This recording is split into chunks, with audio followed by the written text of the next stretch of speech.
For those of you who follow the videos, I'm afraid there was some trouble with the video from last week, so it's not up yet. Some of it may be salvaged and maybe not. Some sort of technical problem I haven't figured out. We want to thank Neve for putting in the curtains behind us. I think the sound is a little better now. I think we have less of an echo in the room. I was just thinking about the wind. The wind? I guess that too. The breeze. There's like, I don't know if it's a breeze or a tractor. Okay. Questions left over from last time? You tried to figure out how to make a line into a circle. That was the exercise last week. We're going to go on if there's no questions. Questions? So what we're going to do today, we're gradually building a way of understanding systems, and I hope what you're starting to realize is that the system becomes the problem. In other words, what happens when things happen automatically? When you talk about systems, you're talking about how people... Just one second.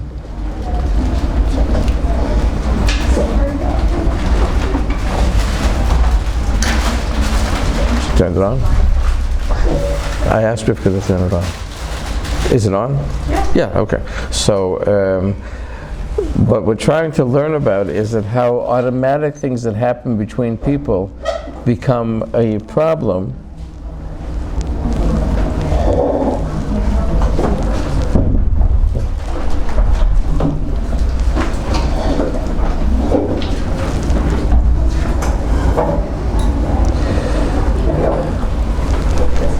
People brave the weather. When you start to deal with more than one person, people start to do things automatically. Remember, we talked at the beginning about regulation.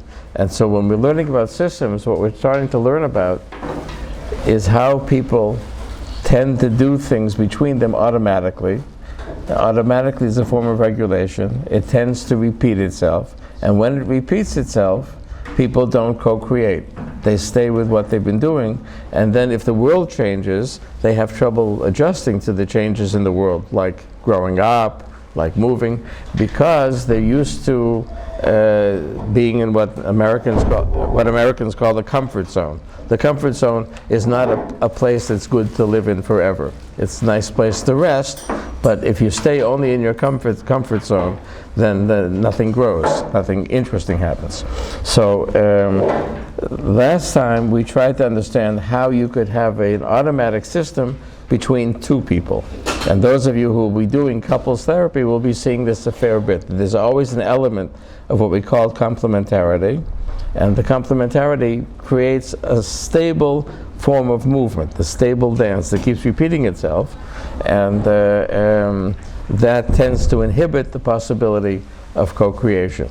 Okay, so in other words, when you inhibit co-creation, the level of differentiation goes down, and then when you're facing challenges, it's hard to create something new.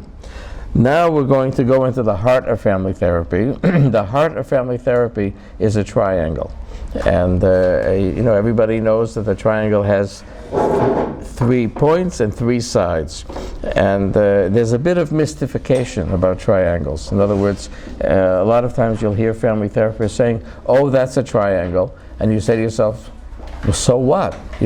Every 3 people are a triangle. So why is it such a problem to have triangles? What is the power of the 3, which is different than the power of the 2? I'm talking about power in terms of regulation. How does a system of 3 regulate itself differently to the extent that it's very hard to change a triangle, right?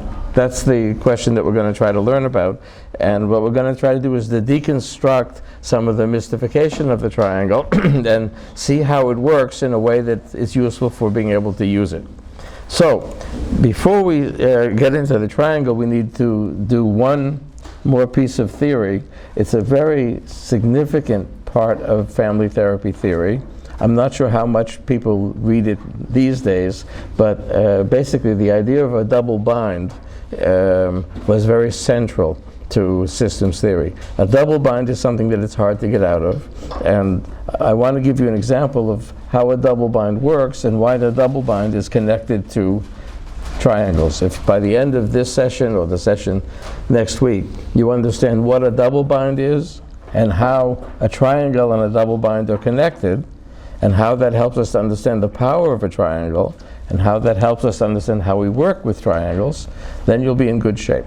And if not, we'll keep doing it until you're in good shape.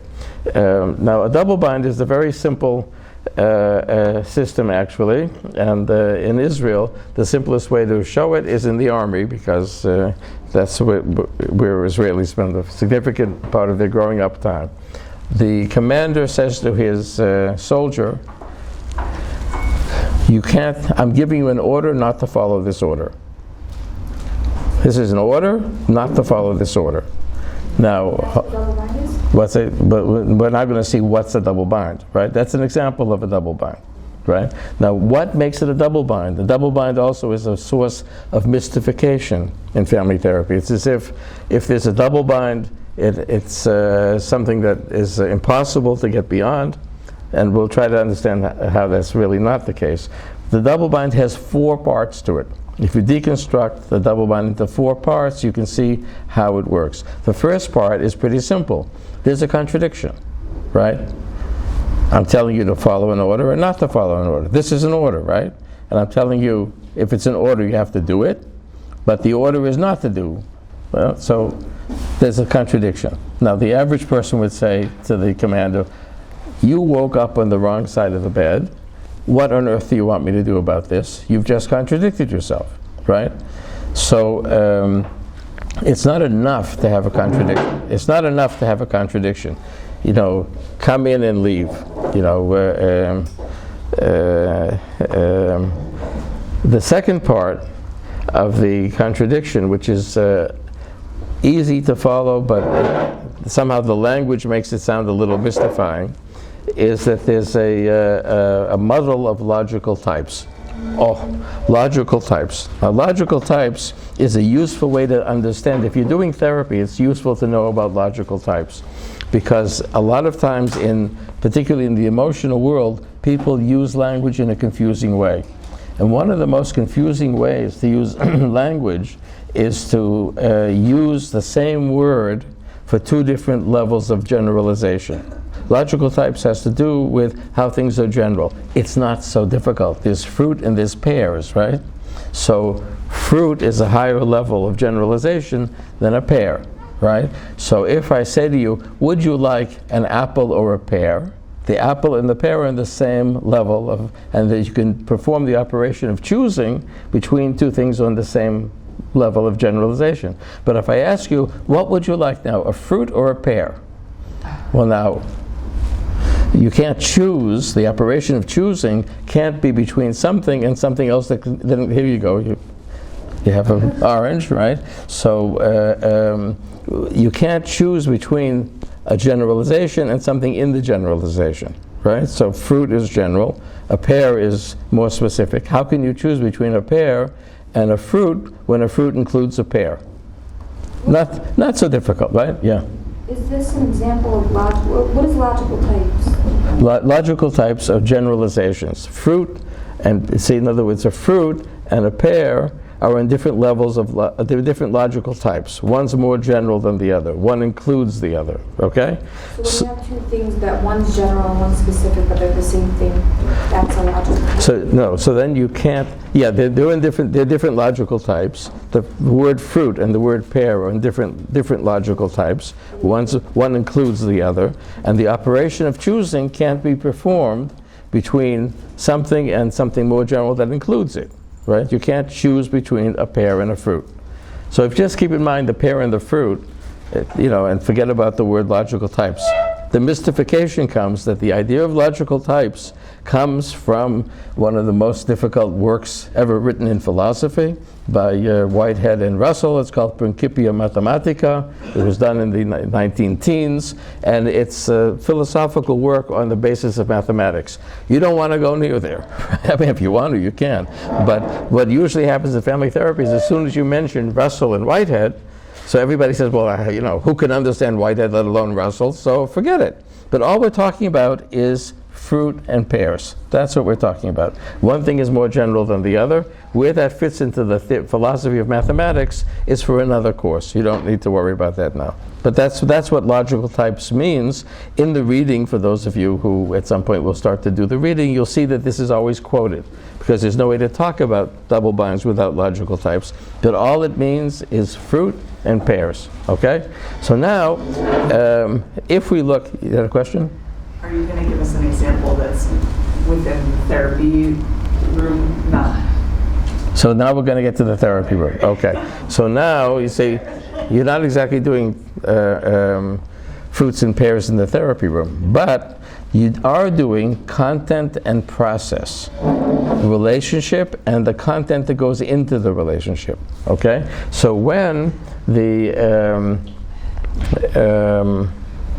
the commander says, I'm giving you an order not to follow this order, right? Not to follow the order is a content. Do not follow this order. Don't do this order. The fact that I'm giving you an order is a process. It's my relationship to you. Do you see why a relationship is more general than what goes into it? The commander gives orders. All the orders that the commander gives are included in the process of I'm your commander and you're my soldier, right? So that's more general. Included in there are commands that I give you, our relationship, the way that you depend on me and I relate to you. Included in that is this particular order, which is not to follow the order. So the content is of a different logical type than the process. I'll say that again. The content of a communication is of a different logical type than the relationship that holds the communication. Honoring your parents includes everything you do with your parents, right? And then there are specific things within it. So if we have a contradiction, and the contradiction is between two different logical types, that's the second part of a double bind. You see, the double bind isn't just do this and don't do that. That's just a contradiction. The contradiction is, I'm giving you an order, that's general. My relationship is a commander, your relationship is a soldier, right? And so I'm giving you an order, and the order, the content of the order, contradicts the process of the order, right? Because I'm giving you an order not to follow an order. You see how it works? In other words, you can sort of unpack it and see that the problem with it isn't a contradiction. People contradict themselves all the time. Anybody watch the news, right? But when they contradict themselves in a place where you have a contradiction between two levels of communication, that's when people get confused. Okay, that's when it's confusing. And you see, you say, I'm ordering you not to follow this order. You immediately say, wait a minute, what's that about? It's a contradiction, but it's not just a contradiction. It's a contradiction between the fact that I can give you orders and that you take orders, and the content of the order, which is not to follow the order. It's a contradiction between two logical types. Somebody else, I see some faces. Somebody want to give another example? We're going to do lots of examples, but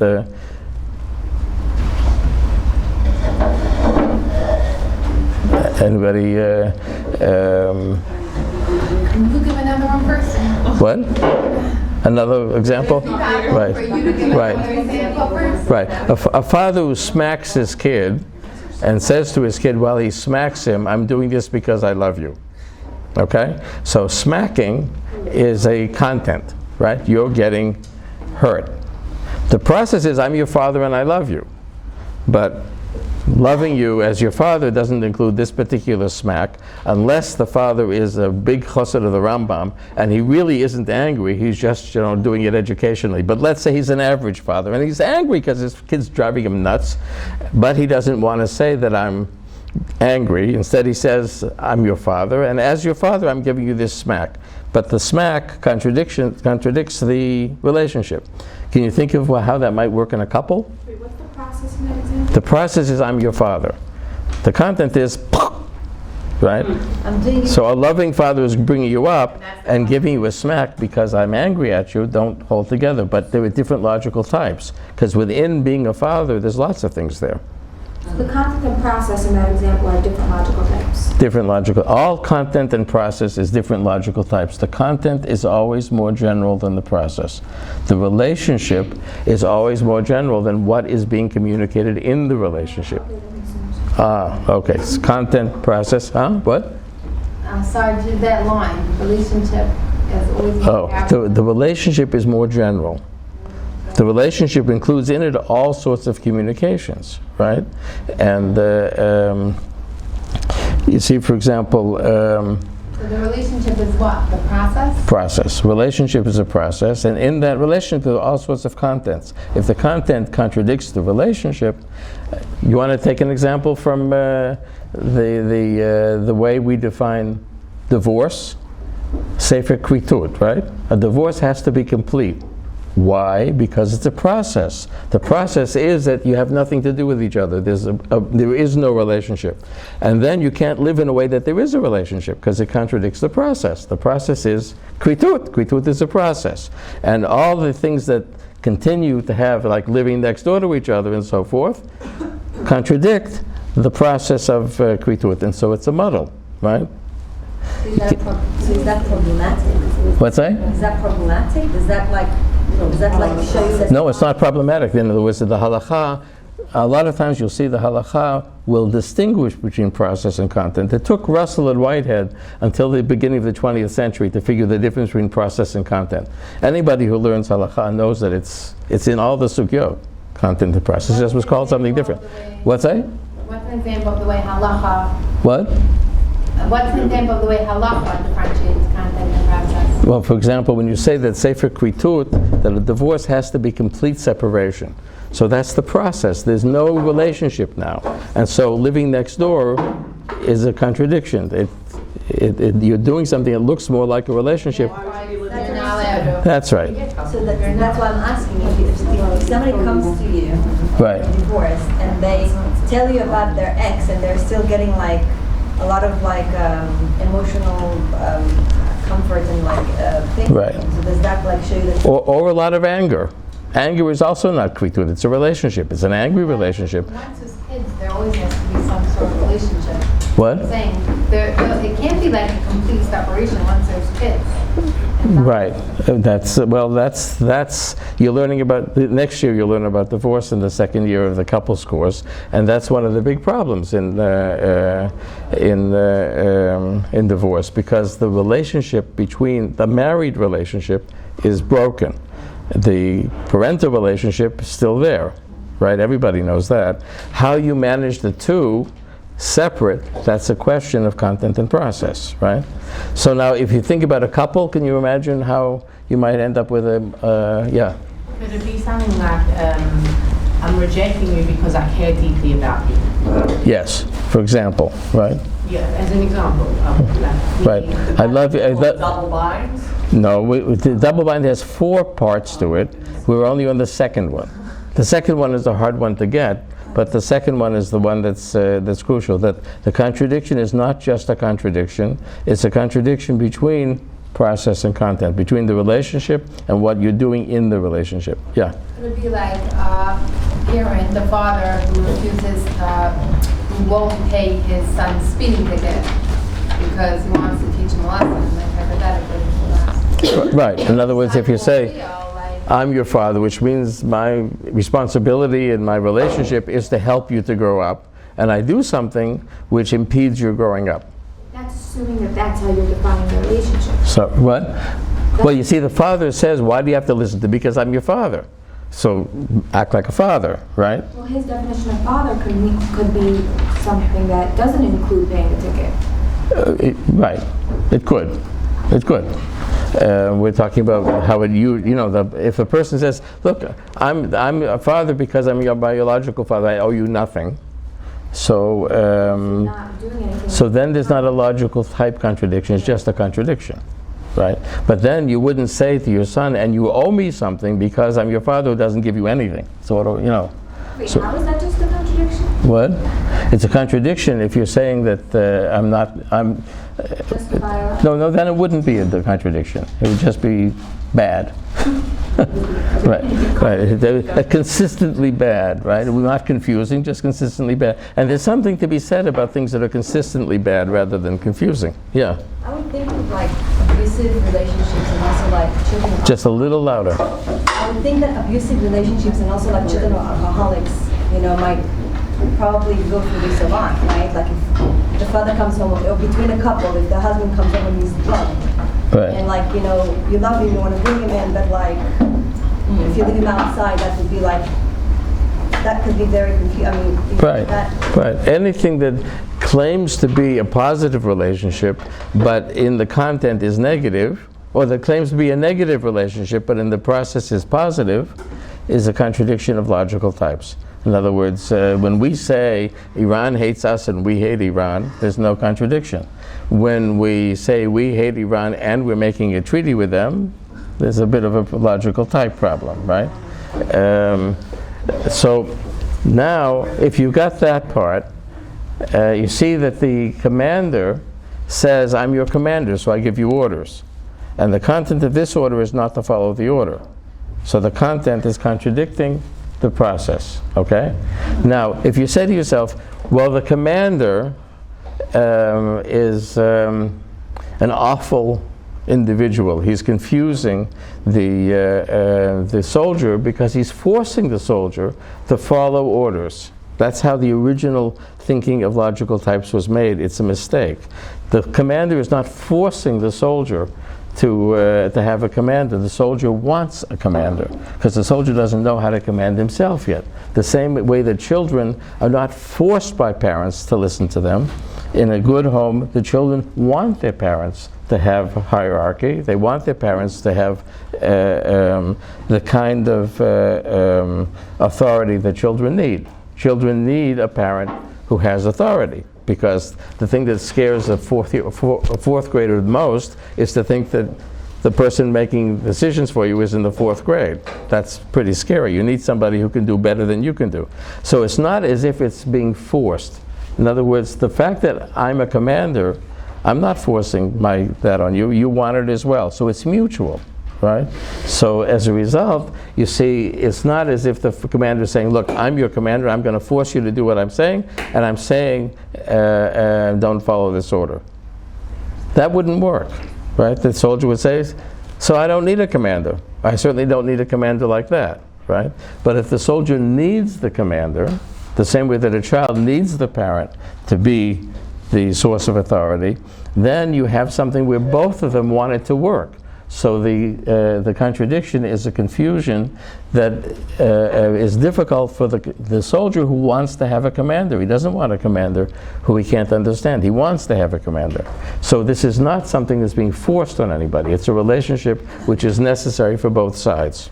Okay, we'll get to that some more in a minute. So you follow that the first two parts of the double bind are that there's a contradiction, and the contradiction goes between logical types, process content, relationship, and a given communication. Okay? We've got through that, we're doing well. Okay? So now we've redeemed Russell and Whitehead, and we haven't plutzed. Now, the other two parts of the double bind are, first of all, that you're not allowed to recognize the contradiction.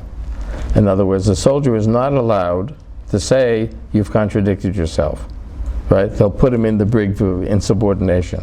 Or the soldier can't allow himself to say, you've contradicted yourself, because he can't allow himself to say, my commander is confused. I need a commander who's not confused. The same way a child would, perhaps in a given family, rather than say, you just said something I can't follow, would say, I have to follow it.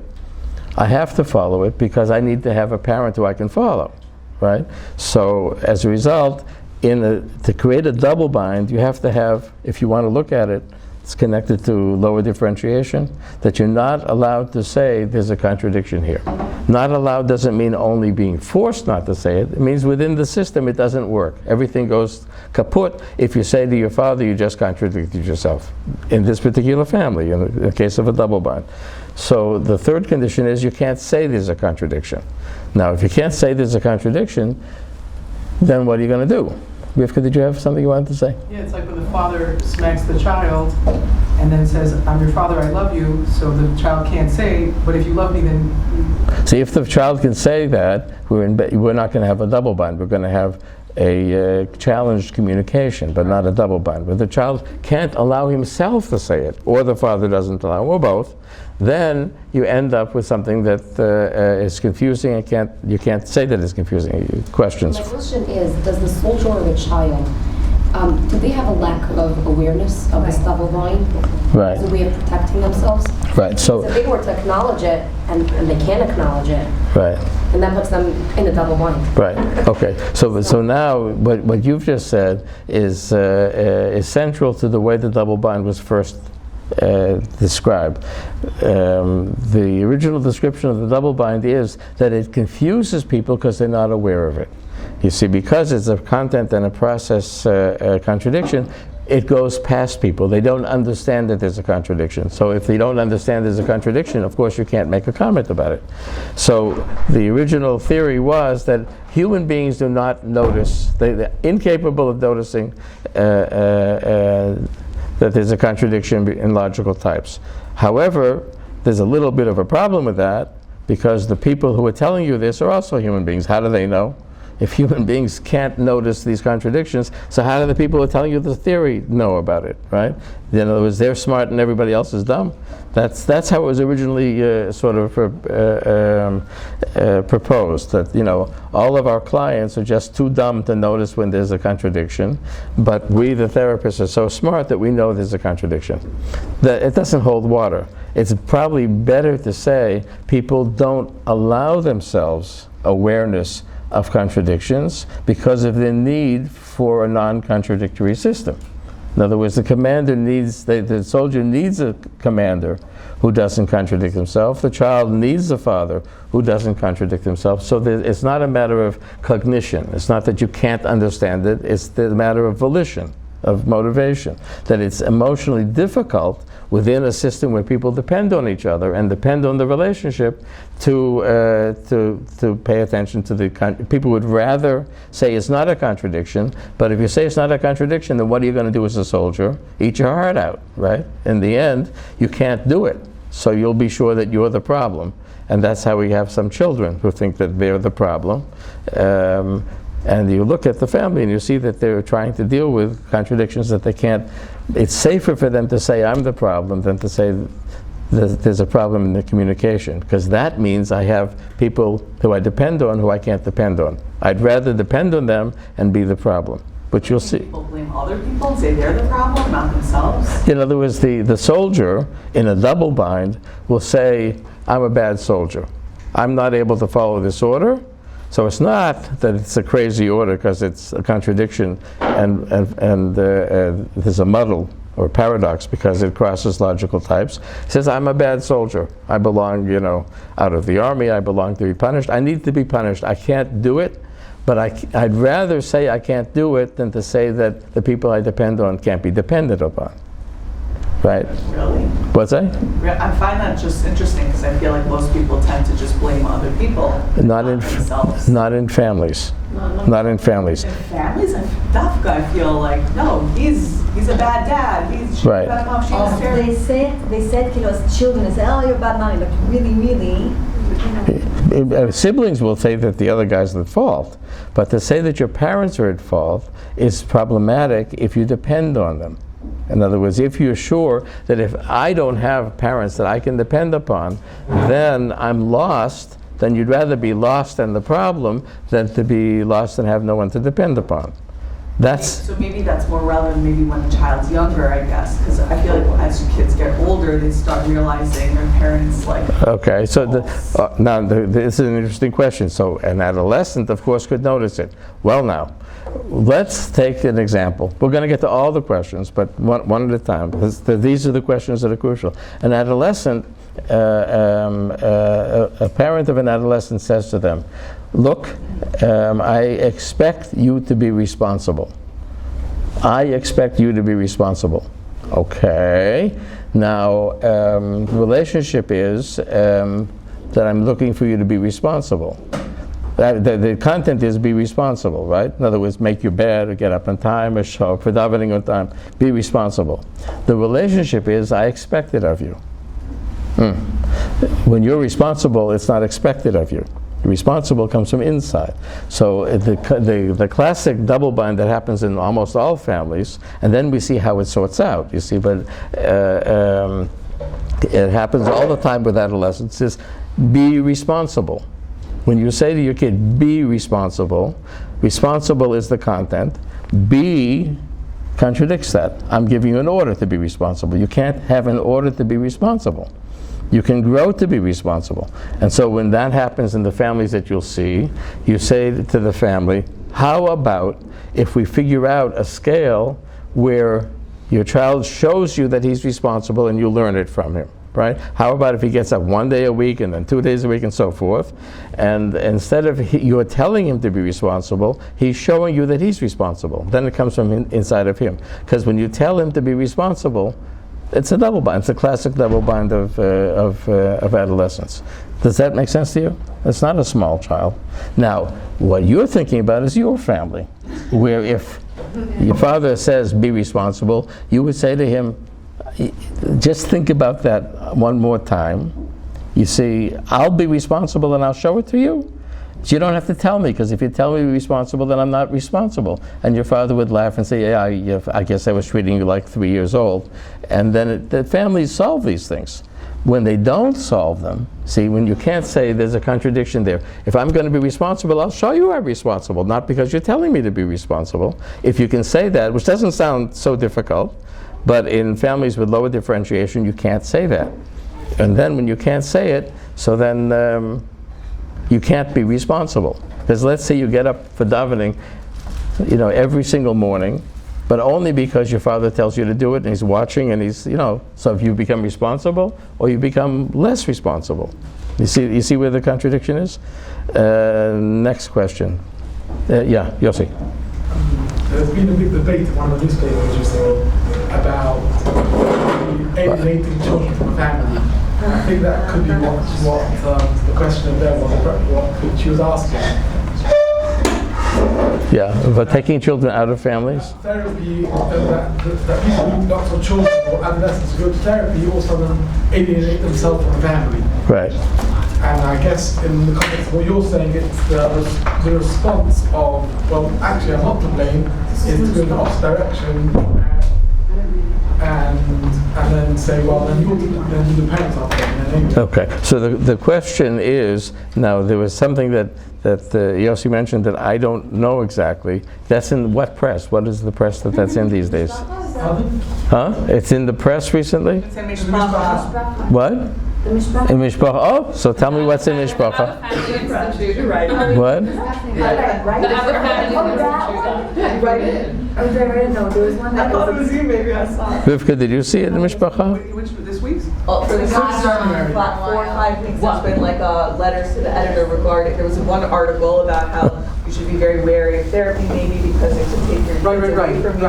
Ah, All yes. the people have been writing in Right. letters. Therapists eat human flesh and drink human blood. It's well known.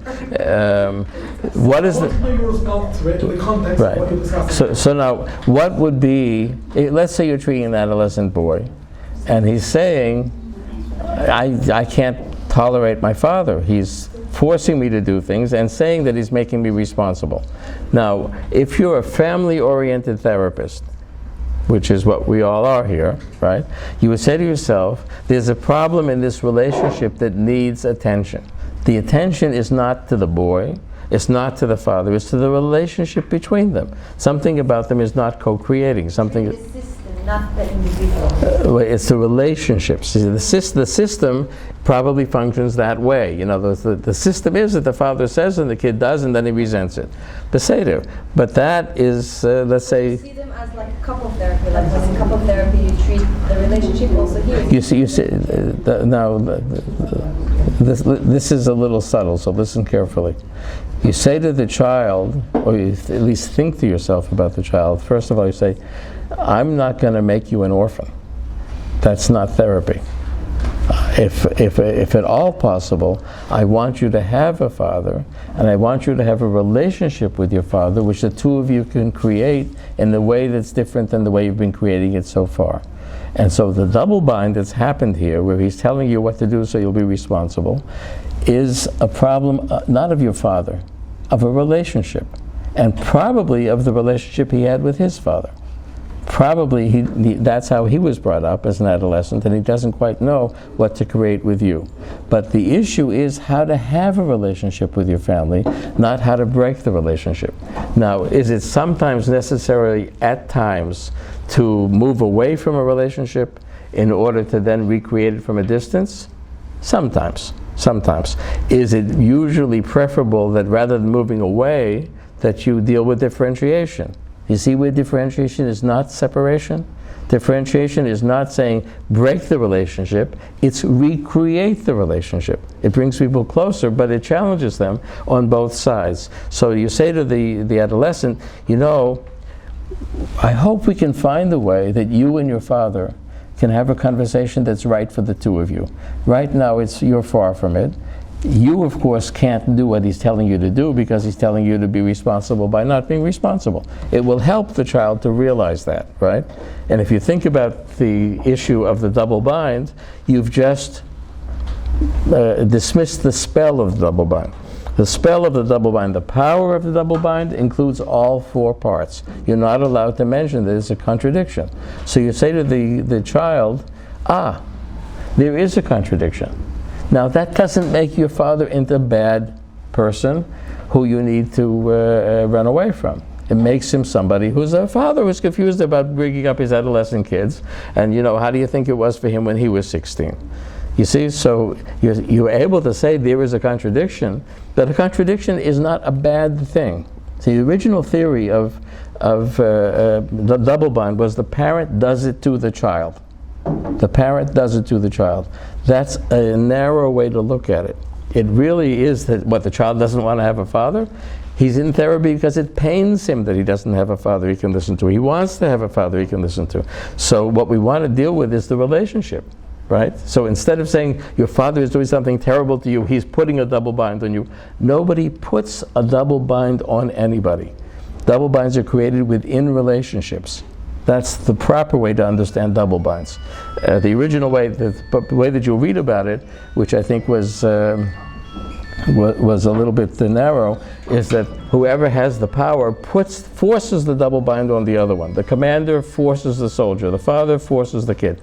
The commander doesn't force the kid. The kid wants to have a commander. The father doesn't force the kid wants to have a father, but in a different way. What does it mean in a different way?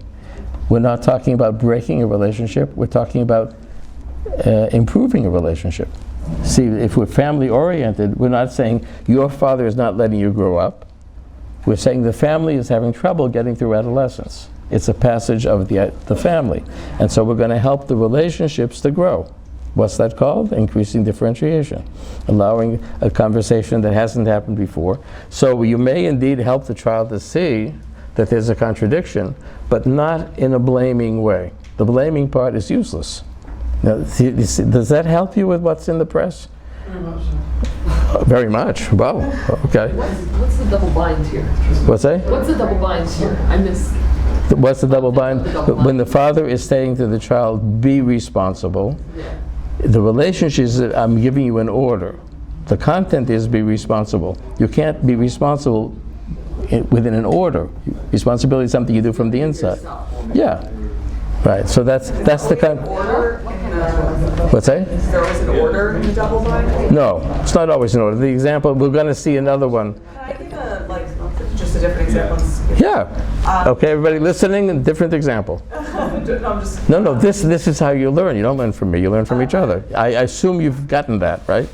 Let's say you're doing therapy on family. There's a child that's already an adult already with a strained relationship with their parents.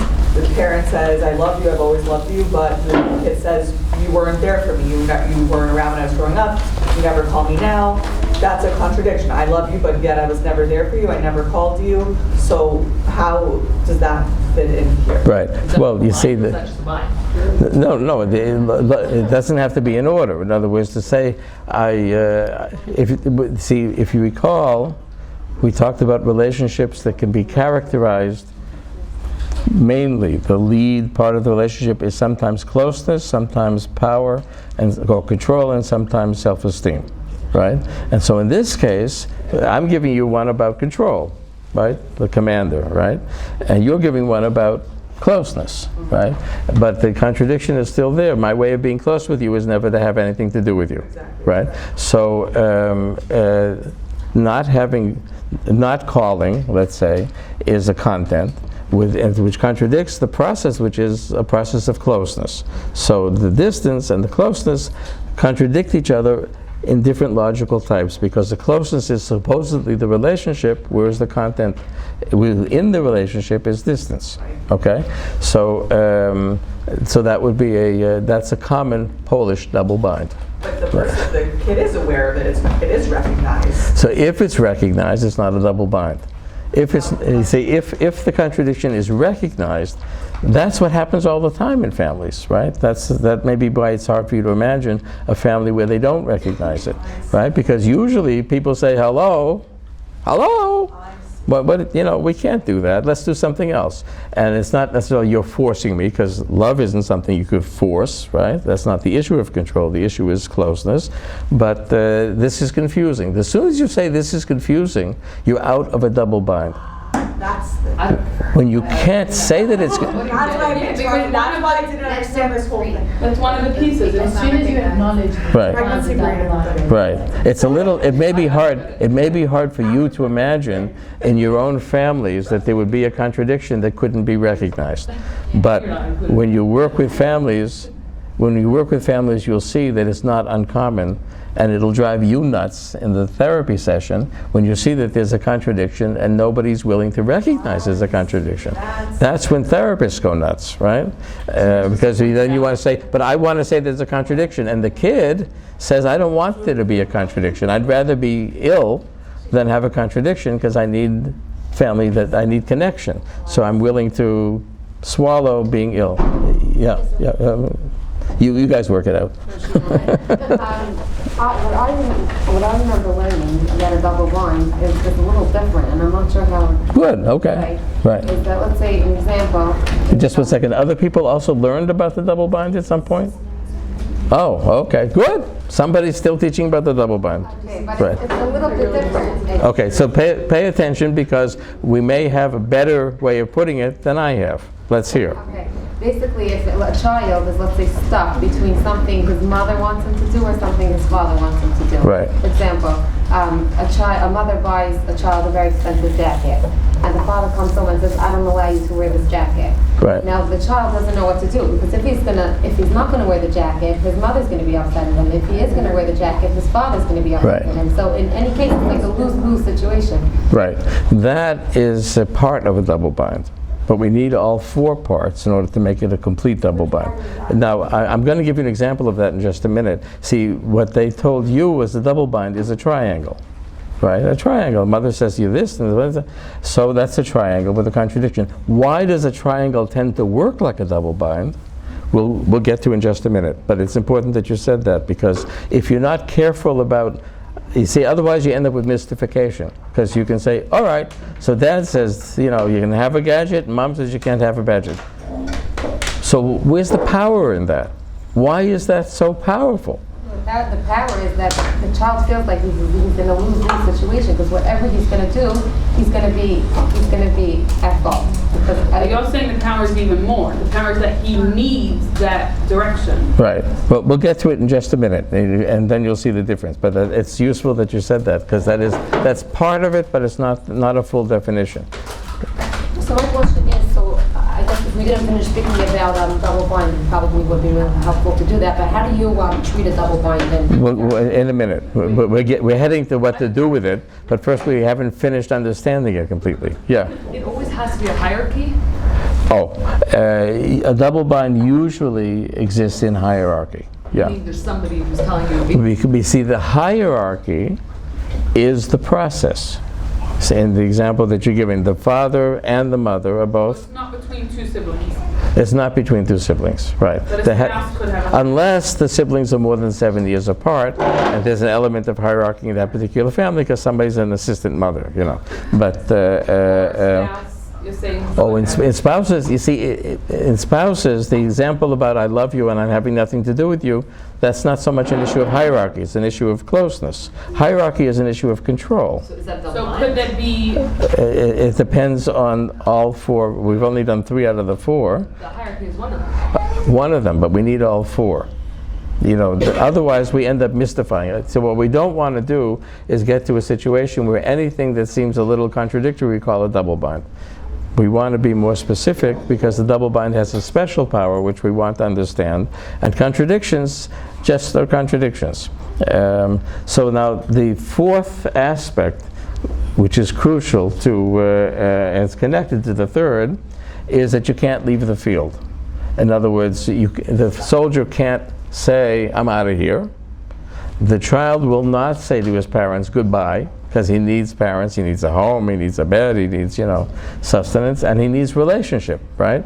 So if you can't recognize the contradiction within the relationship, and you can't leave the relationship, then you're in a double bind, right? You cannot recognize or leave. Right. Both you can't recognize it, and you can't leave. You can't leave because you can't afford to leave, or people don't let you leave. It depends on the situation. But the child who says, this is a crazy family, maybe I'm crazy, by being crazy, he allows the double bind to exist. Now let me give you an example from a family that's all familiar to you. This is not Parashat HaShavua. This is not a way of understanding the Torah, but it's a way of using the Torah because it's a family you're familiar with, right? So here we have Yitzchak and Rivka, Avotenu, and we have Esav and Yaakov. Now, Rivka says to Yaakov, come here, I'm going to tell you what to do. Now, why should you do what I tell you what to do? Because I'm a parent, right? So you have to listen to your mother because she's a parent. But by the way, mom is telling you not to listen to your father. He's also a parent, right? So you see that there's a contradiction there. The whole parasha is about what to do in this situation, because the same way you should listen to me, you should also listen to your father. We have the same hierarchical relationship. But I'm telling you that because I'm your mother, because I'm a parent, don't listen to a parent. That's connected to the stories that you're saying, right? Because I'm a parent, don't listen to a parent. So you see that there's a contradiction, and the contradiction breaks the logical types, because the relationship is parent, right? You need a parent, but the content is don't listen to your father, whereas the relationship is listen to a parent, right? That's exactly the kind of situation that they taught you about, right? So now that's what's known as a perverse triangle, and then we're going to look at how that works and why the perverse triangle is essentially a double bind. You see, when dad says to the kid, "Don't listen to your mother," he's creating a perverse triangle, because why should you listen to me? Because I'm a parent. Why should you not listen to her? She's also a parent, right? So you have a double bind. The fact that you're contradicting the hierarchy from which you're speaking is a contradiction between speaking from hierarchy, which is a relationship and a process, and a content, which is break the hierarchy. Okay? So as a result, we'll have that's what's known as a perverse triangle. A triangle where a parent will speak from authority against authority. From authority is a relationship. Against authority is a content. Mother doesn't say to him, "Don't listen to your parents," including me. Right? She says, "You listen to me, but you don't listen to the other parent." That's a perverse triangle. See how it works like a double bind? Because it creates a muddle, a contradiction between two logical types. And then, what? Is that something that you see with a lot of divorce? Sorry? Is that something that you see with a lot of divorce, like couples, when they get one kid to kind of go against the other parent. Right. Is that in the child's brain a perverse triangle? It will be a perverse triangle if it has the other parts of it, which is the third part is you can't recognize it. And you see, for example, Both of them can't recognize Oh, the parents also can't recognize it? Yeah. nobody can recognize it. Oh, everyone has to be Right, right. And now if you look at the Parashat Toldot, you see that it leads to Parashat Vayetze. Right? In other words, in this is not the pshat of the, it's just a way of understanding it, but Yaakov Avinu left. Right? So then he was allowed to leave the field. There's a contradiction that couldn't be resolved, and the way to deal with it was at least that he was not only allowed to leave, he was encouraged to leave. In other words, there was a place where this issue of what do we do about Esav, which was stuck, and has been stuck until this day. What do we do about Esav? So it wasn't his problem. They said, you don't go crazy about Esav. You get out of here. Go crazy with the other, the other family, and what happens here it's not your problem, right? So there we have a double bind that was not a double bind because you were allowed to leave. Some kids go to dormitories when they're adolescents to leave the field. In other words, the parents are busy struggling about who's a better parent or who do you have to listen to, and they both realize that they can't resolve it at that moment, but the kid doesn't need to be there. So they send the kid away. And that's a way of leaving the field and not making him the problem. Okay? Now, one of the things that you need to realize is that the double bind theory came about not with normative families that are just having a little bit of trouble. It came about with what were called in those days families in schizophrenic interaction. In other words, somebody in the family was a schizophrenic. Somebody was gone nuts, right? And the idea in those days was that the double bind creates schizophrenia, right? The double bind creates it? That was the theory in the 1960s and 70s and even a little bit into the 80s, that you could actually, what? What would that mean? Like how? What? The basis of that? Oh, the basis was that if you looked at families in schizophrenic interaction, you saw that the person who was crazy was actually, you could look at them as giving reasonable answers to crazy questions. In other words, when you in a double bind and the only thing you can do is you're not allowed to leave the field. You're not allowed to say that there's a contradiction. So what do? You contradict yourself. You speak nonsense and hear voices and so forth. That was the theory. That was the furthest reaches of family therapy. Nobody thinks that that's what creates schizophrenia now in 90% of the cases. Is it possible that there are some families that create schizophrenic transaction and somebody's hospitalized and it looks like it's schizophrenia, but it's not, it's a family transaction? The answer is yes, not often. In other words, you can't assume that when you have schizophrenia, that first of all, schizophrenia is not one thing. Even the person who created the word schizophrenia called it, who created the word schizophrenia? Eugen Bleuler, who was the first psychiatrist, physician who came aboard and took Freud seriously. So he created the name schizophrenia, and the book is called A Group of Schizophrenias. There was never one schizophrenia. That you need to have an American DSM mind to create. It was a group of things that had some things in common. So within that group, are there some families that are extremely low differentiation and things look like psychosis and they start to change when you treat the family? Yes. Is it most of them? No. It's a minority. But it's worth keeping in mind before you make sure that everybody takes their medication, that it's like autism. Most of autism seems to be pretty much biological, but there are some autisms that seem to be mainly relational. It's impossible to divide it completely.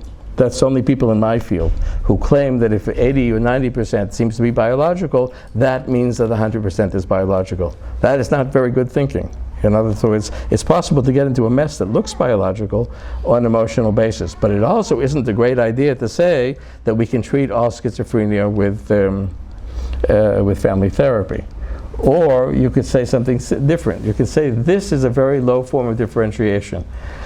It's possible that families in low differentiation create psychosis, but it's certainly true that when you have to deal with somebody who's psychotic, that the differentiation in the family spirals down, because you can't have a conversation that resolves things. And so people get, first of all, people are overwhelmed, they're very frightened, they're very upset, and they can't resolve things. And so a lot of times what you'll see is that the family's low differentiation will be a result of a biological process and not the cause of it.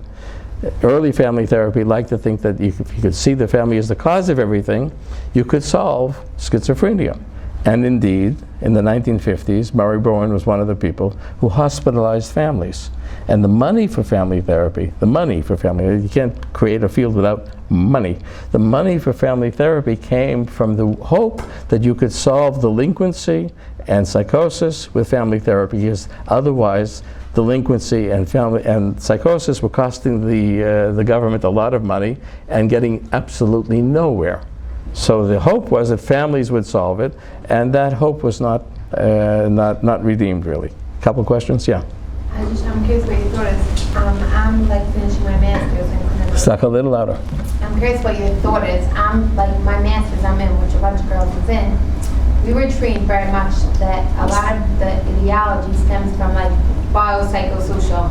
That there's a lot of contributors to specific things. So I feel like what you're saying is like you said that people in your field, if it's 80% biological, they say 100% biological. Yeah, psychiatrists have left out the psycho and the social, and they've reduced everything to biology. They think they know which transmitter in the nervous system does it, and it's a bunch of nonsense. It's well-funded nonsense, but it's a bunch of nonsense. The biopsychosocial is believe in like the biopsychosocial. I don't believe in it. It's there. Right. People live in their bodies, yes. They live in their families, yes. And their families live in communities, yes. So all of those, see, whatever isn't part of the problem could be part of the solution.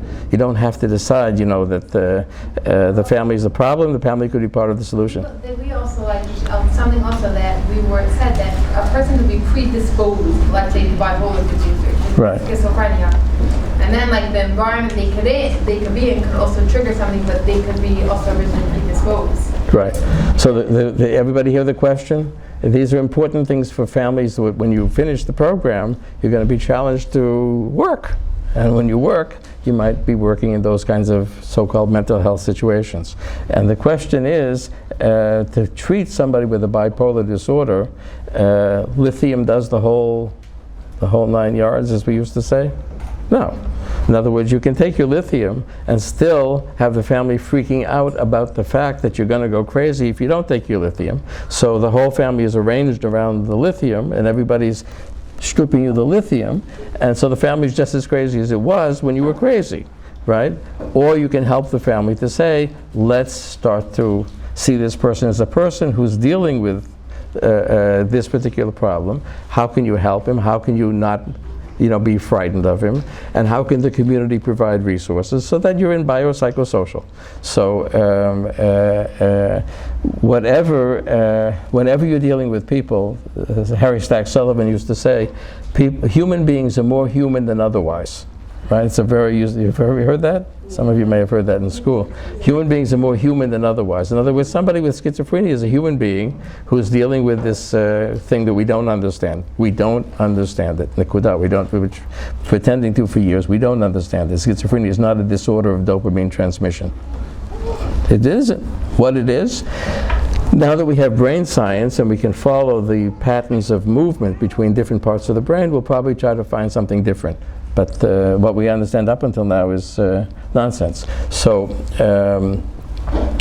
people need their families, and people who are struggling with illness even more need their families. But the family is freaking out about the illness. So of course, one would think that somebody who's hospitalized, you begin to work with their family, not to blame them necessarily, but to understand the impact and how the family can become a resource for healing.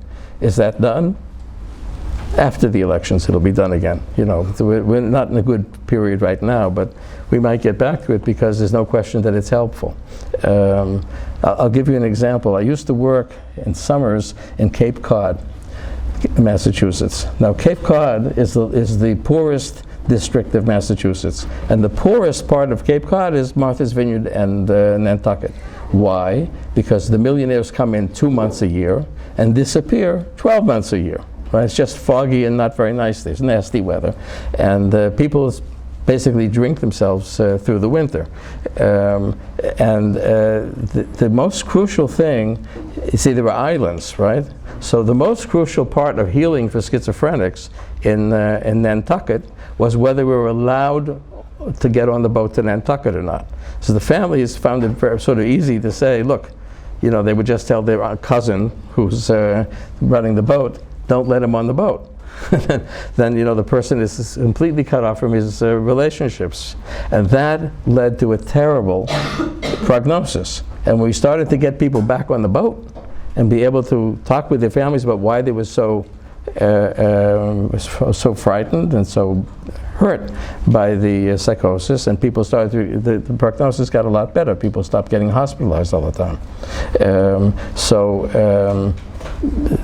You know, we're always dealing with the family relationship. The important thing to remember about the double bind is it happens in families with low differentiation. Families with low differentiation, if you recall, are usually impacted by things that we don't want to know about. They've usually been impacted by several generations of losses, of illnesses, of mental illnesses, of unemployment, some of migration. You know, families go to regulate because that's the only way they can survive. And then that survival pattern becomes a problem. So, you know, what we don't want to do is to say that families with low differentiation are the enemy. They're not the enemy. They're usually living in some tragic circumstances. And what we want to do is to help them to raise the level of differentiation, because that allows them to love each other better, to relate to each other better, to create. Okay, so now, I have a question. yeah. But Vital has extra credit here because she used to babysit for my daughter. Turns out. And she stopped saying I'm wondering. What's that? She stopped saying I'm wondering. I haven't heard that so far. That's the real extra credit. I'm scared to say I'm wondering. Tough. Okay, you can wonder. Okay. Yeah. Ideally, from what I understand from what you're saying, is that ideally we should treat like certain issues, if you see that it's like a function of a family, ideally we should treat the family, right? That's what it sounds like. The what? That ideally we should treat the family. When somebody comes in and the issue, Right. you recognize that it's a family. See, that's a technical question. So Vital is saying ideally we should see the family. That's a technical. Right? That's a technical, because I'm thinking of a certain case that Right. I have that it's Okay. clearly, you know, But it's an individual. Right. Well, here we are learning family therapy. So all family therapists would say that ideally you should see your family, right? But make that sentence double. Whenever somebody comes in, you should see the family. In other words, it's a way of sort of seeing an individual with all the malachim misaviv, right? In other words, a person comes in with all of his relationships. That's what Bowen used to say, that a person comes in, around him there's 60 years of history and 60 other people that he's connected to. You see them. Then the question is who you can bring in and how it works. That's a separate question. It depends on how you're working, and it depends on the differentiation of the family. We'll get to that in about 5 months. So hold on. But for now, it makes sense, you would say, let's bring in the whole family and see your relationships. And then the family says, we're not coming, because he's the one who's sick. So then you have a problem. You want to fight about it, or you want to try to make it grow from the inside. There are different technical ways of dealing with it. There's not only one way of dealing with it. But obviously, you could say to yourself, if I knew how to have the whole family come in and work on their relationships, and they were willing to do it, there's a great deal of power to that. So that's one very robust option for therapy. That's what you're supposed to learn here. Right? First of all, that it's a robust option for therapy, and second of all, how to do it. Is it the only option for therapy? No. But no matter what you're doing, you're seeing the family, right? In other words, you're talking to a person. Sometimes you're just gossiping with him about relationships, and that helps him to become more differentiated. He starts to say, oh, I'm starting to understand where that works, and now I'm understanding how I work. So that's you treating the family. That's how Bowen did it. Yeah. I feel like this is a real Kiddush that I'm kind of just realizing now. Maybe I'm late to the game of family. No, you're ahead of the game. If you're realizing it, it's a rainy day, it's 11 o'clock. If you're realizing something, you're ahead of the game. But what you're saying is like, as a family therapist, even when we're seeing individuals, because it's so easy when you're seeing one individual who's complaining about their family to take the side of the person that you're seeing.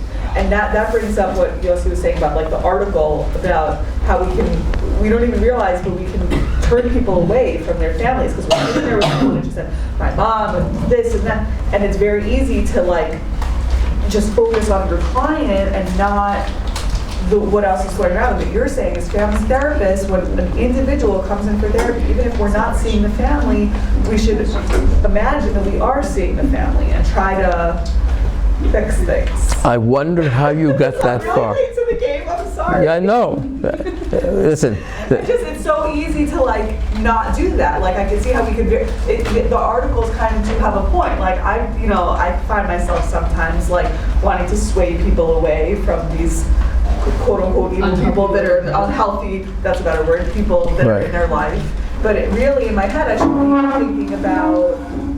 Right. See, what you're saying is that, let's say a young woman comes in and tells you about the most toxic mother you've ever heard about, right? And so you say to yourself, first of all, I'd like to take her aside.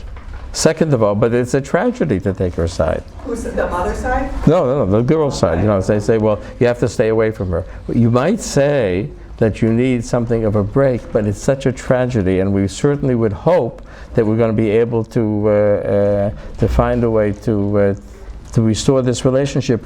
And if you don't believe it now, I just want to let you understand that your therapist wishes it for you, but I'm not forcing it on you. Right? So that way we're seeing the family, we're seeing the relationships that are troubled. We don't think we can resolve them all right away, but when we take distance from it, the distance is not a solution. The distance is a part of a necessary process that may be helpful, and the therapist needs to keep that in mind. Sometimes we settle for, okay, so you haven't seen your mother for 40 years. That's not good. It may be as good as we can do, but it's not good. So, see, now, when you say take the side of the woman, the girl comes in and says, Mom is a witch, right? Maybe she shouldn't say that word, but she says, Mom is a witch, or something that rhymes with it. And so, you say to yourself, okay, now that is a certain statement about Mom, right? Mom is a witch. Now, that statement, you're going to miss something important here. That statement is not new, right? That's a statement that lives in the family. She's not the only one who says it. We don't know who else says it, but other people say it. So when you adopt one statement within the family, that's what's called being inducted into the family system. In other words, when you say, Mom is a witch, you've become a member of the family who hasn't said anything new. You're not helping the family to do anything different. You're just doing what they're already doing, which is saying that Mom is a lost cause, right? So being inducted into the system limits your therapeutic ability. And so when people come in and say, take my side against them, and you do, you're not doing therapy. Wow. Because you're not creating any change. You're becoming... That's what Micha said with Debbie's client. I wasn't there. What, speak up? We have Micha as a supervisor. Micha. Somebody wants to quote Micha? Wonderful. Very, very good. I'm happy. Said that we had Debbie alive, and she presented a client explaining everything from the client's perspective. The client's husband is narcissistic, the client's this, the client's that. And Micha's like, well, what's the client's part? And let's broaden it, and maybe he's really not. And like, his perspective was so different, and let her look at it differently. And when we watched the live, we looked at it differently. Okay. Then looking at it like, It's all the taking her side, and it's all their fault and their fault, and like, Right. See, the wonderful part of teaching here is that you're also learning from experience and supervision, that it comes together. Have other people had that experience where when you bring in a live, the natural thing that people do when they think they're becoming therapists is to take the side of their client. In other words, to say that's the only way to see it. To become a therapist is to say that's one way to see it, and we want to understand it deeply because there's a great deal of pain there, but it's never the only way to see it. When it's the only way to see it, we're not doing anything new.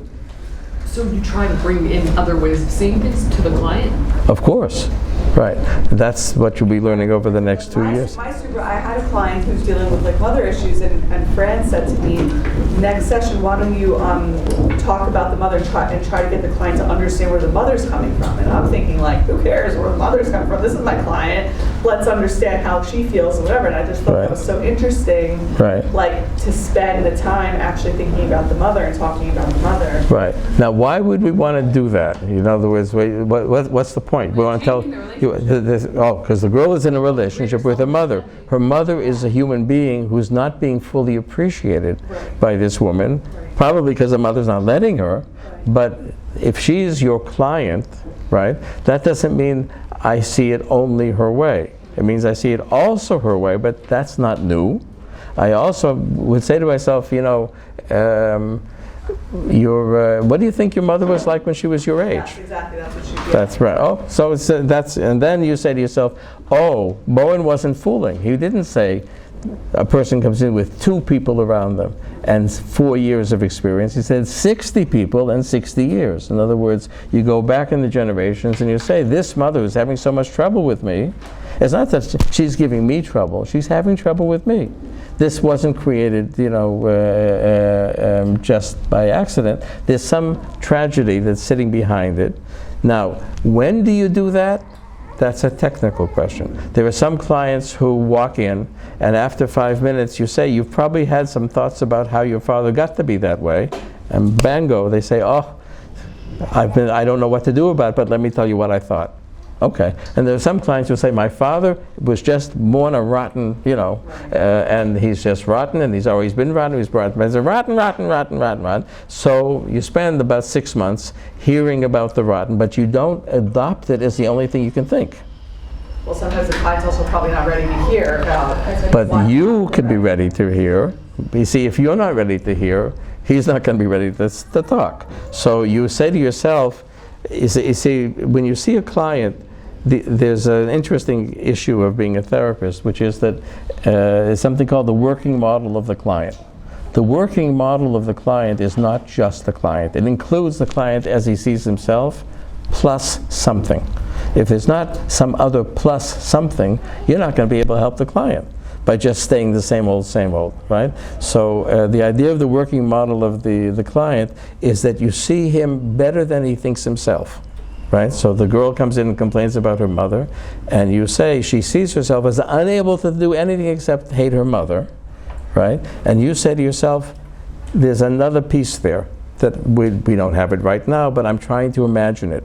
And that's what's going to help me to be your therapist. When you become ready to say, you know, when Mom was screaming at me, there was a pain in there. It wasn't just aggression, there was pain.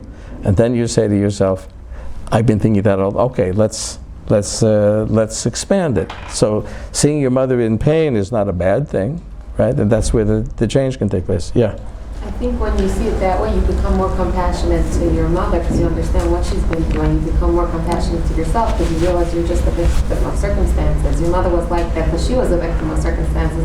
And you just, it becomes the relationship with your mother to be worked through. Right, so now you have to write that in Mishpacha because that will be helpful in the debate.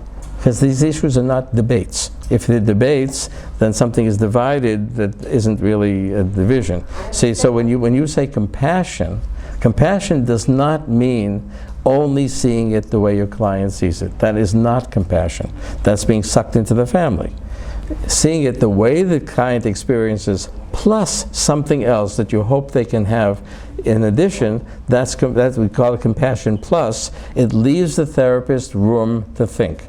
Now, with a low differentiation client, the client may look at you and say, you're not taking my side. I'm going to tell you how to think, and you're going to think the way I want you to think, right? So those are, you know, difficult therapies where the therapist says to himself, that's what we're going to try to do now. And so all my other thoughts I'll suspend somewhere for now so you can feel that your way of taking it, but I'm still talking about your way of taking it, right? Because as soon as a client commandeers our way of thinking and feeling, we're not doing therapy. That's not compassion. That's just copying. right? There's no other person there. A compassionate person is another person, which means that they also have, remember intersubjective? You have your own thoughts about things as well. Yeah, yeah. Yeah, this is probably very case specific, but you mentioned that sometimes you need a distance. You don't need to apologize for any question. No. Just ask the question. You mentioned that you sometimes need to distance yourself in order to be able to create something new. Right. And you hear that therapists do that. They do advise people to distance themselves sometimes from their families. How do you make such a decision? There's so much complexity. Right. See, the question of how do you make a decision in a given family about when you say take some distance is a supervision question. That's why we don't do supervision in the classroom. We do it close up, and you look at the family and you say, how might it work and how might it not work? But you see, when you say take a distance from your family, the question is, what's the music of the word family? See, if you say to yourself, take a distance from your family, right? So then you're doing their way of doing it. If you say, you may need some distance for a while from your family, it's still your family. Something isn't working with them right now, but that's your family. You don't have another family. And so we're hoping that, this is still a family that you're taking distance from. You see what I mean? In other words, it's a lot of it has to do with how we look at relationships as how they might be better, which includes how you might participate in making them better, right? Even if they're right now, you don't know how to do that, so you don't know how to do it, right? Let's say I can't continue my life and talk to my mother, because every time she talks to me, she drives me crazy, and she describes conversations that would make anybody crazy, because they're double binds, right? So, so you say, I could see why you would need to take a break from that. But when you say that is a relationship. The music of the that is that that's something that for now isn't working well for you, but there's a tragic tone in your voice, not an angry tone of, you're right, you gotta wipe these people off the face of the earth. How could and be such a mother, you know what I mean? Because that doesn't do anything new. That doesn't give any hope, right? I'll give you a sort of an example. I once, this is the first person I treated when I came to Israel. It's 1983. I come to be the head of child psychiatry at the medical school in Beersheba. It didn't last very long. And I see this young girl. She's 16. And her family is very rigid, and in the religion, how you can be rigid and be religious is an interesting question, but they were very rigid, and they expected her to be a certain religious type, and she couldn't do it, and she was suicidal. And so she said, I'm coming in for therapy, my parents won't let me be in therapy, and so the therapy is a secret. I'm going to talk to you, but you can't have any contact with my parents because they'll kill me. And before they kill me, I'm going to suicide. So we didn't have a lot of room to wiggle there, but we had music to create in the room. In other words, we can say, okay, whatever, it's all about content, or we could say, and this is what I said to her. I said, look, this is an emergency, and in emergencies, we limit what we do to what absolutely necessary now. And the way you see your father now is that he'll kill you if if he knows anything about what you're telling me. And that's how you see him now. I want you to know that your therapist hopes that that can be resolved. That my hope for you is that you could have a father. I don't know yet. I haven't met him. And it may take a long time. But I'm not relinquishing that hope even while you have. You see the difference? And that didn't make her fly out of the window and say, oh, you're taking his side. Because we're not sides. But she could understand that if I'm not only seeing it her way, then the therapy can take place. Something can happen. If I say, well, you got a rotten father, and so the hell with him, and we're not going to talk about him, I don't want to even see him. That's an adolescent who won't come back.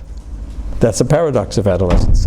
Sometimes you'll see an adolescent, and they tell you how awful their parents are, and you say, wow, your parents are really awful. They say, how can you talk that way about my parents? Has that happened to you yet? It will, right? Because that isn't our business. Lots more questions, so okay. Yeah. So what would you tell a teen that says my parents are awful? What's that? What would you tell somebody who says my parents are awful? You see, Meaning, usually you mirror, you reflect, you go with where they are, right? But here you're saying, if you go where they are, then you're keeping them in the double line.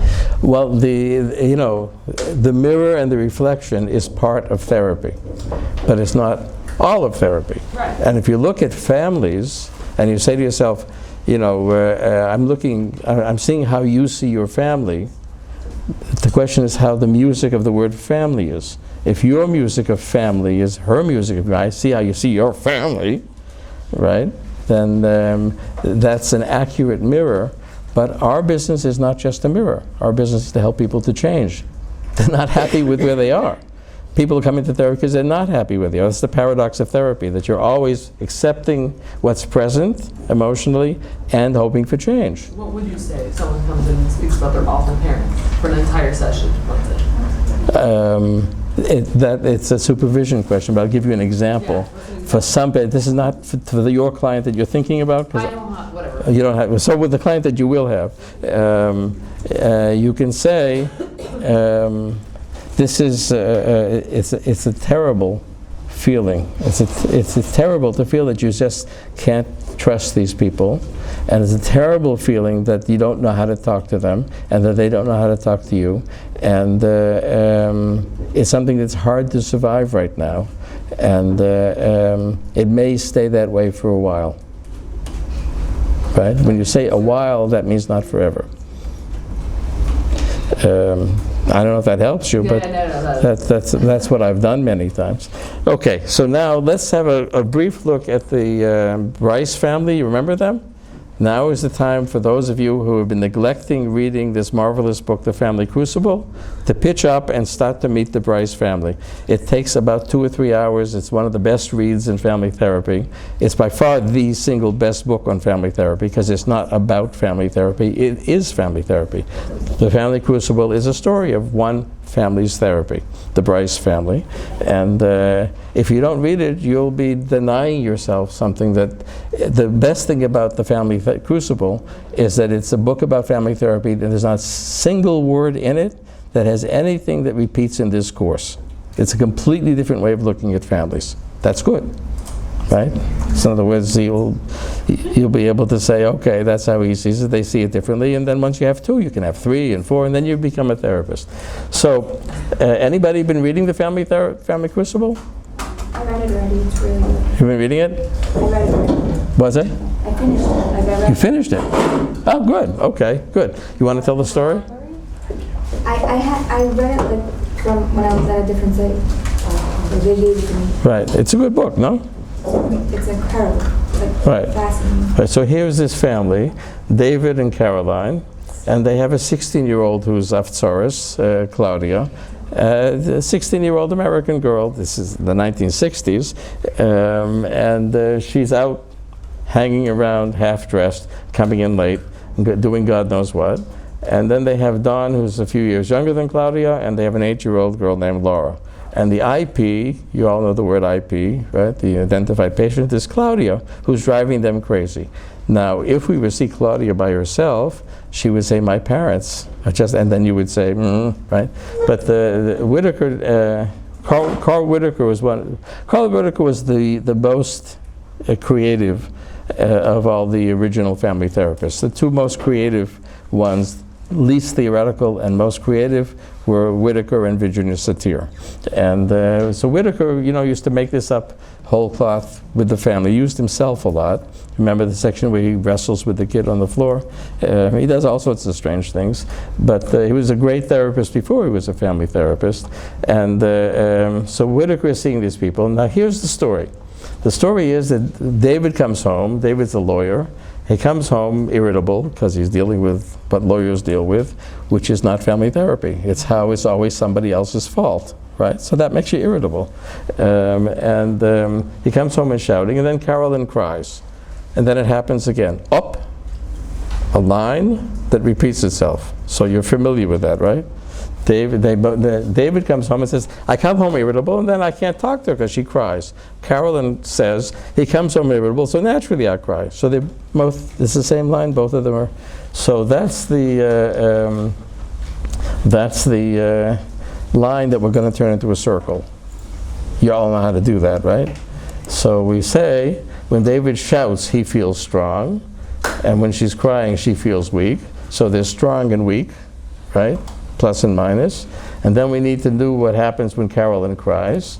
And you can imagine when Carolyn cries, then David feels like he's a monster, so he feels weak. And then he shouts to feel strong. When he feels strong, she feels weak. And so it goes. We're okay? Power. Complementary cycle of power. This went fast, but you're familiar with? Okay. Now, how are we going to solve this? So, guess what happens? David shouts at Claudia. See, Claudia comes home late. So now instead of David shouting about God knows what or at Caroline, he shouts at Claudia, and she comes home like a good adolescent and makes sure, you know, the kid who the parent says you have to be home by 12. So the kid comes home at 12:05 and knocks the clock off the wall so that, you know, David and Claudia, okay? And here we have a dyadic question, the same, right? How is my relationship with Claudia? How is her relationship with me? We don't really know. So in dyads, see, what do you do in co-creation? You clarify dyads. People talk to each other about their relationship. Now, there's another question, and then the same is going to be true of Caroline and Claudia. Those are the dyadic questions. So we have a whole set of things we don't know the answer to. But now let's look at one more level. David has a relationship with Claudia. How does Caroline feel about his relationship with Claudia? That's not a dyadic question, that's a triadic question. In other words, it's not just what do you feel towards me, but what do you feel about my relationship with Claudia? And that's a little harder to figure out, right? It's a little hard to figure out, not just my relationship with Claudia, but when, for example, when I'm closer to Claudia, does that make you feel good or bad? When I'm angry at Claudia, does that make you feel good or bad? I don't know. We're getting into deep fog. And then we get into even deeper fog, because now we're saying that I have a relationship with Claudia, and Carolyn thinks God only knows what about my relationship with Claudia. But how does Claudia think about how Carolyn relates to my relationship with her? So we created a circle, right? But we're getting into deeper fog. Do you follow this? In other words, the triangle, the threesome, if we're not having creative, if we're not resolving things in co-creation in dyads, what we end up with is getting into deep fog. So now let's say that Claudia comes home and I yell at her, right? Now, how does Carolyn feel about my yelling at Claudia? Does that bring her closer to me? Does it make her further? Is she happy? Does she say, oh, good, you yell, and then I'll comfort her, so I need that? Or why are you yelling at her? That's not good for how I feel towards her. And then Claudia looks at how Caroline relates to David's yelling at her and says, well, let's say that if David yells at Claudia, Carolyn is happy that David yells at Claudia. How does Claudia feel about Carolyn being happy about David yelling at her? Does that make her feel further away from Caroline or better with Caroline? You see what I mean? So once you start to ask circular questions with the threesome, you end up with a system which is not secure because it's in a deep fog. Now let's see how can we resolve that. This is a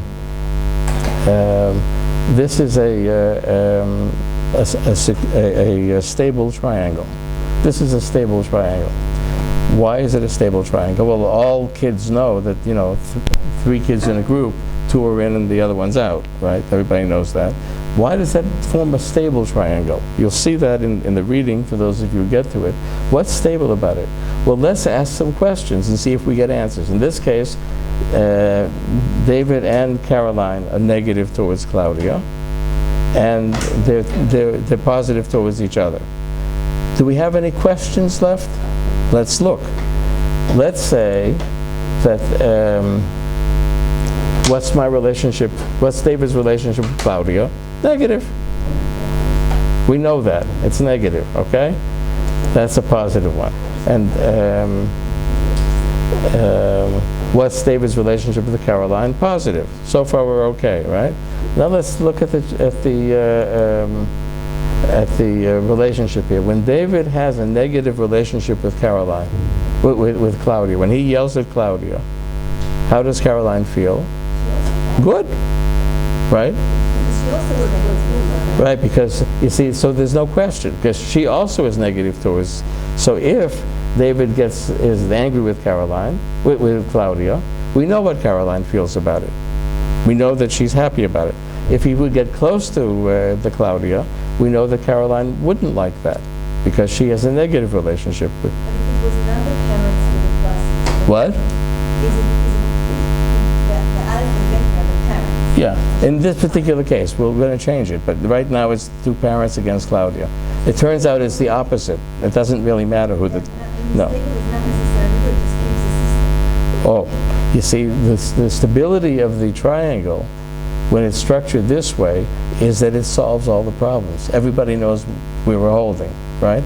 Because now let's say David is yelling at Claudia. Carolyn is happy that David is yelling at Claudia, and Claudia is unhappy that Carolyn's happy that David is yelling at Claudia. You see, there's no matter how you turn it, once you have a triangle that is structured this way, all questions are answered.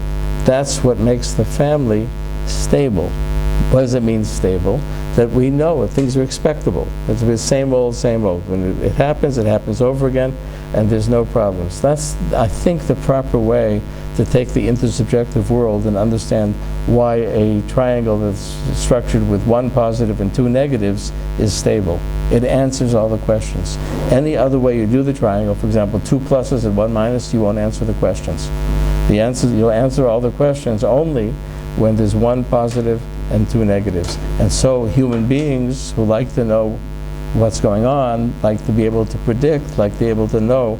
And you know, Claudia likes to be able to say to Mom, I know what you're thinking when he yells at me. That's what happens in families, right? Well, the truth is she does know. I know that you're happy when he's yelling at me. If the triangle weren't structured this way, she wouldn't know. And so she can make things happen and know the results because we've answered all the questions. That's the function of the stable triangle.